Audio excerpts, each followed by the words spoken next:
안녕하세요. 김동섭입니다. 2월 24일 아침 시황하도록 하겠습니다.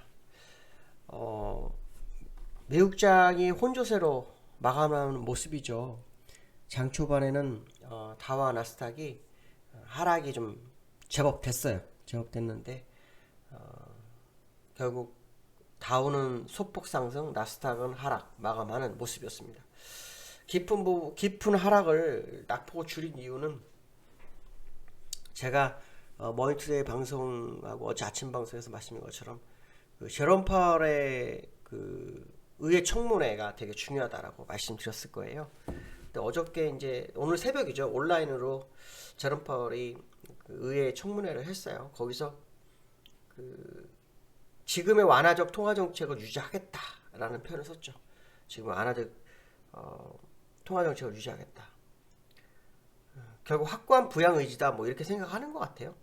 당분간 금리 인상 없다 뭐 이런 얘기죠.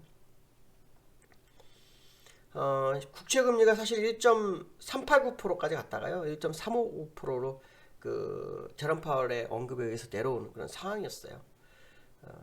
2%의 인플레이션까지는 뭐 시장에서 보겠다 뭐 이렇게 얘기를 하고 있는데요.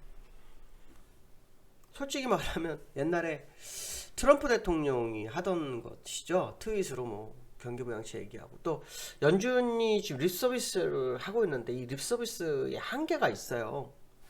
지금 아시겠지만 뭐 새로운 그 경기부양책 재료가 있어야 되는데 경기부양책 재료는 없어요. 있으면 마이너스 금리 정도? 돈을 더 푸는 거? 그러니까 양적 완화 금액을 높이는 거? 두 가지밖에 없어요. 그러니까 사실 어떻게 보면 연준으로서는 지금 주가가 안 빠져야 되는 거예요. 지금 이렇게 시장의 흐름을 보시면 아시겠지만 빠질라고만 하면은 받치고 빠질라고만 하면 받치고 하는 게 지금 시장 반복되고 있잖아요.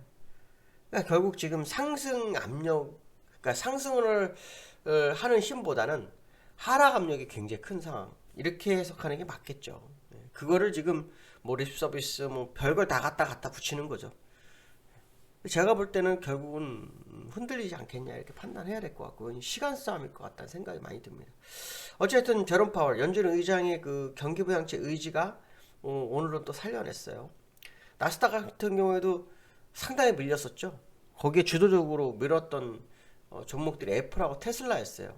이 애플하고 테슬라가요 엄청 많이 빠졌다고 올라왔어요. 차트 잠깐 보여드릴게요. 애플 같은 경우 지금 이거 차트예요. 이게 장중한 때 얼마가 왔냐면 6%가 빠졌었네요. 아래 걸 길어졌다고 올라왔는데 지지선이 없죠 아직. 뭐 여기 지금 내가 보시면 200 이선까지는 갔다 와야 진짜인데 아니다 이렇게 보시면 될 것 같고요. 그 다음에 테슬라도 지금 그 보시면 쭉 밀렸다 올랐죠. 그러니까 테슬라는 얼마까지 빠졌나요? 13%까지 빠졌었네요 장중에. 마이너스 2%로 끝나는데 장중에 13%까지 빠졌어요. 그러니까 지금 테슬라가 뭐 비트코인 투자하고서 작살나고 또 자기네 본 회사도 지금 무너지고 있고 뭐 이런 상황인데요. 어쨌든 지금 상황으로 보면은 그 시장을 이끌었던 대표 종목들이 흔들리고 있죠. 기술주들이. 그게 되게 중요한 것 같습니다. 전통주들이 지금 버티고는 있지만 이것도 제가 볼 때는 한계에 와 있는 게 아닐까 이렇게 판단이 쓰고 있고요. 나스닥 차트 잠깐 볼까요? 나스닥 종합 차트를 좀 보시면 똑같죠. 차이점이 있다면 후행 스팬이 아직 안 들어왔어요. 나스닥 종합은 아마 나스닥 종합 후행 스팬이 조만간 들어올 걸로 예상이 되고 있고 그 시기는 아마 이번 주가 될 확률이 굉장히 높다. 오늘 양봉이 나왔지만 추세 반전 시그널로 보기에는 좀 아니지 않느냐 뭐 이런 생각 해봐야 될 것 같다 이렇게 말씀드릴 수 있고요. 두 번째로는 비트코인인데요. 이게 지금 급락세 장중 5천만 원이 붕괴가 됐어요. 지금은 얼마인가요? 지금 5,300만 원 정도 제가 되는 걸로 아침에 봤었는데 비트코인이 붕괴되는 이유는 여러분한테 제가 미리 말씀을 드렸어요. 지금 5,440만 원이네요. 5,440만 원인데 비트코인이 붕괴된 것은 결국 제가 그 얘기를 했을 거예요. 이 화폐는 권력이다. 권력의 중심에는 연준이나 중앙은행이 있고 국가가 있는데 개인이 만든 화폐가 중앙에 들어설 수는 없다. 제가 그 말씀을 드렸을 거예요. 근데 요즘 이 비트코인을 죽이는 게 누구냐면 중앙은행입니다. 중앙은행장. 그러니까 지금 그 우리나라 같은 경우는 어저께 이주희 하는 총재가 이런 말을 했어요. 비트코인이 왜 비싼지 모르겠다. 중앙은행은 전자화폐에 대해서 뭐 어떤 거에 대해 마무리를 해놨다. 뭐 이런 식 얘기하죠. 연준도 어저께 전자화폐 얘기를 합니다. 그러면 비트코인이라는 것은 그러면 아예 없어질 거냐? 없어지진 않을 겁니다. 제가 볼 때는 상품으로는 남을 거예요. 왜? 세금 뜯어야 되니까. 상품으로는 남을 거예요. 그렇지만 이 중앙은행에서 만든 돈과의 비교하는 건 잘못된 거다. 그러니까 지금 너무 비싼 거라고 판단해야 될 거예요. 제가 볼 때는 이거 아직 그 고점 6,500만 원, 6,600만 원 여기서 지금 순식간에 밀려서 막 겁에 질려 있는 상태고 많이 빠졌다는데 절대 많이 빠졌다고 볼 수는 없습니다. 오른 만큼 있기 때문에 이거는 우리가 잘 생각해야 됩니다. 비트코인 나중에 뭐 통화를 바꿔서 쓸 수는 있을 수 있어요. 근데 만약에 이제 이런 생각을 해보세요. 여러분이 부자야. 엄청 부자예요, 여러분이. 내가 부자인데 갑자기 코인이 하나가 딱 생겼네. 코인이 생겼는데 그게 하나가 5천만 원이래요. 그럼 여러분 같으면 저거를 기념으로 하나 살까? 아니면 저게 더 갈 것 같아서 살까요? 내가 하나를 사는데 5천만 원을 지불해야 된다면 절대 그렇게 안 하죠. 지불 안 합니다. 부자 입장에서는. 그냥 투자 입장에서는 그냥 막 투자를 하죠. 근데 시장의 주도권을 가진 부자는 절대 그걸 안 삽니다. 중앙은행에서 발행을 쓸만한 돈이 얼마나 많은데 저거를 왜 삽니까? 라는 생각을 할 거라는 거죠. 제가 무슨 얘기하는 의미는 이거예요. 언젠가는 비트코인 같은 전자화폐가 시장을 지배를 할 거예요.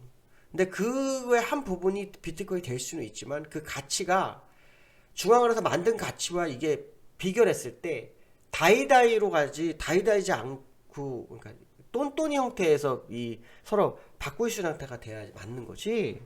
그냥 하나가 일방적으로 비싸게 되고 그 중앙은행 만든 통화가 따라가는 상황은 안 일어날 거다. 저는 그런 생각을 해봐요. 물론 제가 틀릴 수 있어요. 틀릴 수 있지만 여러분도 한번 생각을 해봐야 되겠다. 결국 비트코인이 급등한 이유는 뭐 이주에 하는 쪽에 말한 것처럼 모른다가 맞지만 내려가는 거는 확률적으로 굉장히 높아질 수 있다. 뭐 이런 생각을 해봐야 되겠죠. 그러나 여기서 우리가 또 중요한 거는 투심에 대한 부분이라고 말씀드렸잖아요. 비트코인이 무너진다? 그동안 제일 센 어떤 상품 중에 하나가 비트코인이라 그러면 이 비트코인이 무너진다는 것은 시장의 투심이 굉장히 약해졌다는 것으로 해석하는 게 더 좋겠다. 이렇게 말씀드리고 싶고요.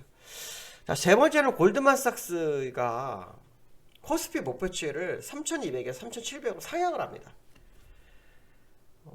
퍼가 지금 현재 12.5배인데 13.1배 정도까지 가능하다 하면서 이유로는 뭐 일단 기업의 이익이 괜찮아질 거라는 생각을 하고 있고요. 그 다음에 지금 저금리가 뒷받침하고 있는데 뭐 걱정이냐 뭐 이런 얘기를 합니다.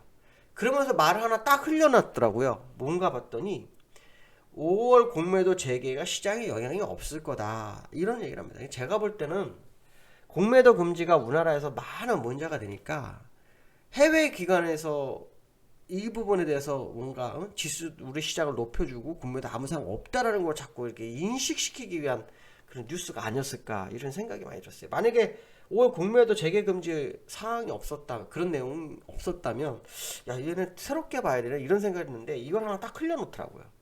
결국 지금 외국인들이 엄청 팔고 있잖아요. 특히 그러면 목표치가 3,700 상향했다. 그러면 이제부터 우리는 이게 진짜라면 어떤 일이 벌어져야 될까요? 외국인이 오늘부터 들어와야 됩니다. 어저께 나왔으니까 어제부터 외국인들이 시장에 밀려 들어오는지 봐야 됩니다. 두 가지 보면 됩니다. 외국인이 주식시장으로 엄청 밀려 들어와서 주가를 끌어올리느냐 아니면 진짜 그 들어오는 걸 우리가 확인하기 위해서 원가가 급나가느냐 이 두 가지만 보면 됩니다. 근데 만약에 외국인이 안 들어오고 주가도 원달러도 안 내려왔다 그러면은 이거는 거의 골드만삭스 의견은 아무것도 아닌 겁니다. 근데 너무 웃긴 건 뭐냐면 3,700억 가려면요 여러분 이런 생각 해보세요. 고점에서 7주 동안 개인들이 약 28조 29조를 샀어요. 3,700억 간다? 그러면 여기서 지금 지수가 얼마 600포인트인 게 20%를 더 올려줘야 되는데 개인들한테 20%를 먹여준다 시장이. 상상을 못합니다 진짜 지금 상황에서. 그전에는 사면서 올라와가지고 지수를 끌어올렸지 지금처럼 주가를 사면서 무슨 말이냐면 제가 설명해 드릴게요. 코스피 한번 가보겠습니다. 코스피 보시면 이 주봉으로 하면 개인이 사면서 끌어올리거나 이렇게 행보하는 모습하고 이렇게 사오는 여기서 요거는 얼마 안 돼요. 개인들이 산 게 여기가 많고 여기 적고요. 여기서 완전히 횡보하면서 한 이 전체 매수 금액의 절반을 샀는데 이 상태에서 주가를 20%를 끌어올릴 수 있다. 뭐 불가능하다고 생각 안 합니다. 그러나 분명한 것은 뭐냐면 그럼 우리는 이렇게 생각하면 돼요. 제가 지난번 말씀 3,260이 넘어가면 3,800까지 벌어 말씀드린 적 있어요. 혹시 기억하실지 모르겠지만 그 기억이 안 나면 3,260 넘어가면 그냥 3,800까지 가겠다 생각하면 됩니다. 그러나 저는 분명한 것은 뭐냐면 여기서부터 여기까지 산 금액이 27조인데 여기서부터 여기까지 산 게 27조예요. 그러면 지금 이거는 무게가 엄청 머리 쪽에 몰려 쏠려 있는 거거든요. 그러면 이게 쉽지가 않다. 그러면 물량을 털어내고 간다? 뭐 이거는 맞을 수 있을 것 같아요. 한 27조 이상 털어내고 간다면 그건 맞을 수 있다. 어쨌든 이 골드만삭스의 의견이 시장이 들어왔다. 이게 맞는지 안 맞는지는 그 수급으로 원달러로 확인하시면 답이 나올 거다. 이렇게 보시면 될 것 같고 정말 간다. 그러면 3,260 넘어가면 3,808포인트까지는 볼 수 있다. 뭐 이런 생각 한번 하면서 접근하는 것도 나쁘지 않을 것 같습니다. 어쨌든 제가 보는 관점으로는 공매도 재개가 시장에 영향을 주면 외인들한테는 도움이 되잖아요. 그러니까 이게 요거에 대한 어떤 뭐 시장 분위기 반전식의 어떤 리포트 뭐 이 정도로 해석이 좀 되고 있는데요. 한번 더 지켜보면 알 수 있을 것 같습니다. 오늘 또 수요일 하루 시작합니다. 어저께 미국 그 선물이 0.7% 0.8%까지 올라가면서 국내 하락장이 되돌렸잖아요. 그래서 낙폭을 줄였는데 미국장은 결국은 그거 다 내주고 끝났어요. 그게 오늘 시장에 반영되는지 한번 확인해 볼 필요성이 있는 하루다. 이렇게 보시면 될 것 같습니다. 오늘 여기까지 하겠습니다. 감사합니다.